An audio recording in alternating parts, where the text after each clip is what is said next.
Narinig niyo ba ang tunog na iyon? Iyon ang tunog na nagpapatakbo sa atin noon. Hindi digital bell, kundi ang kalansing ng lumang rim ng gulong na pinupukpok ng janitor sa hallway. Ang hudyat na kailangan na nating tumakbo sa pila bago mahuli. Magandang araw sa inyong lahat. Ako nga pala ang inyong Lolo Tasio, 78 taong gulang na ako, matanda na, uugod-ugod na minsan, pero ang isip at alaala ng ating kabataan ay sariwang-sariwa pa. Bago ako magsimula sa kwento natin ngayon, gusto ko munang magpasalamat sa kanal na ito, ang mga alaala ng kahapon. Alam nyo, noong una akong mapanood dito, tumulo ang luha ko. Akala ko kasi kaming mga matatanda na lang ang nakakaalala ng aming kwento. Akala ko ibabaon na lang kami sa limot kasama ng aming mga lumang litrato. Pero dahil sa kanal na ito, parang nabuhay ulit ang aking diwa. Naramdaman kong may halaga pa pala ang mga kwento natin. Kaya sa inyo mga kaibigan, mga kapwa ko batang 50 dekada, 60 dekada at 70 dekada, nakikiusap ako, pindutin nyo naman ang subscribe dyan, libre lang iyan. Tulungan nyo kaming maipamahagi pa ang mga kwentong ito. Dahil kapag dumami tayo dito, mas maraming alaala ang maisasalba natin mula sa pagkalimot. Ngayon, handa na ba kayong bumalik sa paaralan? Hindi sa paaralan ngayon na may aircon at computer kundi sa paaralan natin noon, kung saan ang sahig ay kawayan, ang pisara ay gas-gas at ang baon natin ay madalas hangin lang. Halina, samahan niyo akong balikan ang ating pagiging estudyante. 4:00 pa lang ng madaling araw, gising na si inay noon. Ang gigising sa atin ay hindi alarm clock, kundi ang amoy ng sinangag at ang tilaok ng manok. Madilim pa sa labas, ang lamig-lamig ng tubig sa tapayan, hindi ba? Kapag naliligo ako gamit ang tabo, nanginginig ang buong katawan ko, parang sumasayaw ng bugi sa ginaw. Naaalala niyo pa ba ang ating uniforme? Isang khaki na shorts na medyo maluwag dahil pinaglumaan pa ng kuya, at puting polo na tinahilang ni inay mula sa sako ng harina na Klim o General Mills. Minsan may tatak pa sa likod, pero suot natin iyon ng may dangal. Plansado sa uling na may dahon ng saging para dumulas at kuminang. Ang pagpasok sa eskwela ay iyon ang unang kalbaryo natin. 3 kilometro ang layo ng eskwelahan namin noon. Walang tricycle, walang jeep, lakad ang katapat. At hindi sementado ang daan noon mga kaibigan. Putik, lalo na kapag tag-ulan. Naaalala ko, may isa akong pares ng sapatos. Yung Elpo rubber shoes. Mahal yun para sa amin noon. Kaya alam nyo ang ginagawa ko? Kapag naglalakad ako sa pilapil ng palayan, huhubarin ko ang sapatos ko. Isasabit ko sa leeg ko o bitbit sa kamay. Nakayapak akong maglalakad sa putikan para hindi madumihan ang sapatos ko. Pagdating sa gate ng school, dun ko lang huhugasan ng paa ko sa poso at isusuot ang sapatos. Ganun natin pinapahalagahan ng gamit noon. Isang sapatos, 3 taon mong iingatan. Pagpasok sa gate, diretso sa flag ceremony. Bayang magiliw. Kumakanta tayo ng buong puso, nakalagay ang kamay sa dibdib. Walang gumagalaw. Walang nagdadaldalan.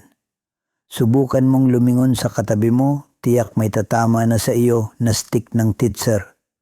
Ang mga teacher noon, ibang klase.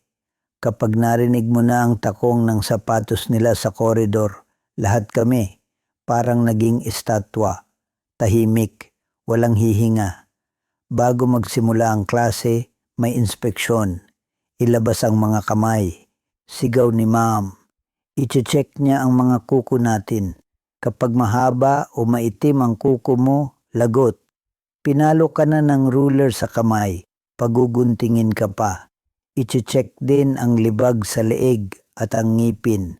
Minsan kapag maingay ka, ang parusa ay squat sa hangin. O kaya tatayo ka sa sulok ng klase na may nakapatong na mga libro sa kamay mong nakadipa. Masakit, oo, pero alam nyo, hindi tayo nagsusumbong sa magulang natin nun. Kasi kapag nagsumbong ka na pinalo ka ng teacher, papaluin ka pa lalo ng tatay mo pag-uwi. Sasabihin nila, kasalanan mo yan, pasaway ka kasi. Dahil noon, ang teacher ay pangalawang magulang. May respeto, may takot. Pero dahil doon, natuto tayong dumisiplina. Pero hindi lang hirap ang alaala ko. May saya rin, lalo na kapag recess. At kapag sinabing recess noong dekada 70, isa lang ang hari, ang Nutribun. Naalala nyo pa ba ang amoy nito? Kapag pumasok na ang home economics teacher, dala ang malalaking kahon, naglalaway na kami, ang Nutribun. Parang tinapay na may halong semento sa bigat, sobrang siksik, isang piraso lang, busog ka na hanggang hapunan. Minsan, matigas siya. Pwede mong ipambato sa aso at yung aso pa ang tatakbo. Pero para sa atin na walang baon, iyon ang pinakamasarap na pagkain sa mundo. Hati-hati pa kami ng kaklase ko minsan. At ang kapareha nito, ang gatas. Minsan clean, minsan yung gatas na rasyon galing Amerika. Mainit-init pa. Isasawsaw mo ang matigas na Nutribun sa gatas hanggang sa lumambot.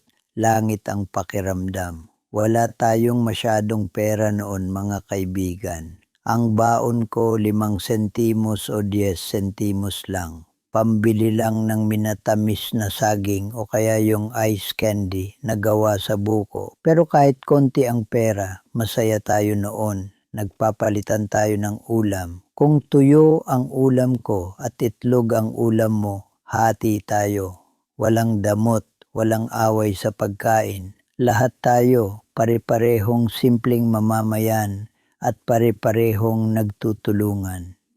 Isa pang hindi ko makakalimutan ay ang cleaning time. Bago umuwi, kailangan makintab ang sahig. Walang janitor na gagawa niyan para sa atin. Tayo mismo. May dala tayong bunot, iyong baon ng niyog. Lalagyan natin ng floor wax ang sahig. Yung floor wax noon pula o kaya berde, amoy gas. Tapos pipila kami ng mga kaklasiko. 1, 2, 3, takbo. Magpapadulas kami sa sahig gamit ang bunot. Hihilahin o tutulak gamit ang paa. Parang laro lang pero nakakapagod. Pinapawisan kami ng malapot. Pero kapag nakita mong kasing kintab na ng salamin ang sahig na kahoy, ang sarap sa pakiramdam.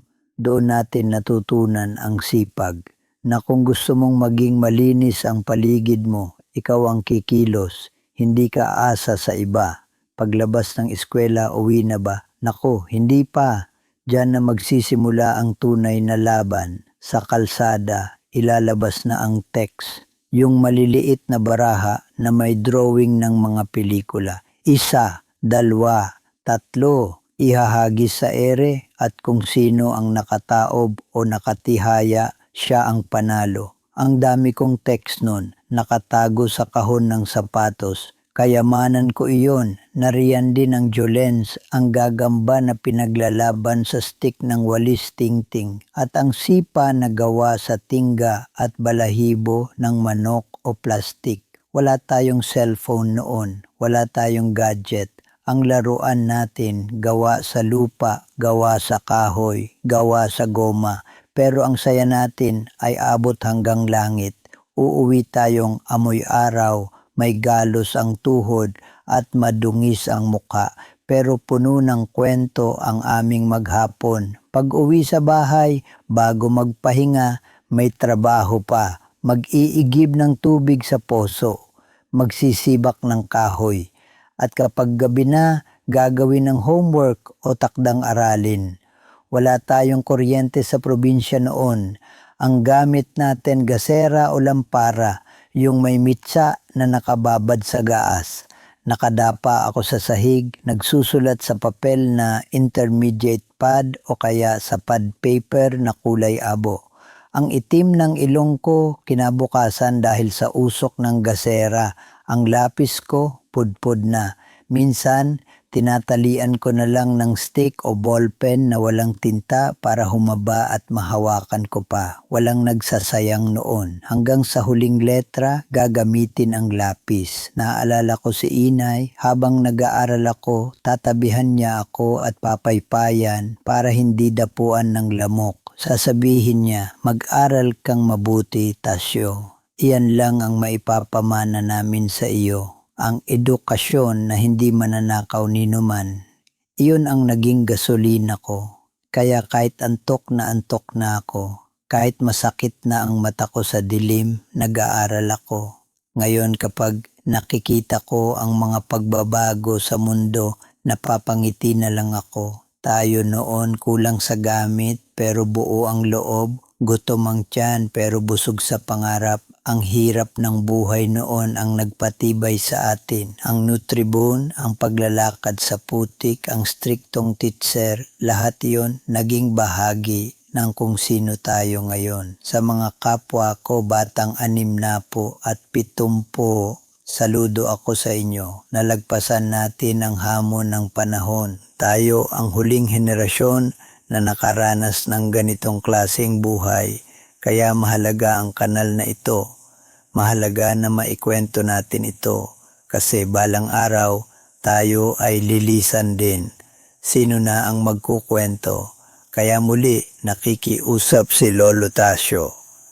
Mag-subscribe kayo, i-share nyo ito sa mga kaibigan nyo. Maraming salamat sa pakikinig sa kwento ng isang matandang estudyante ng buhay. Hanggang sa muli mga kaklase. Ang bell ay tumutunog na, uwian na.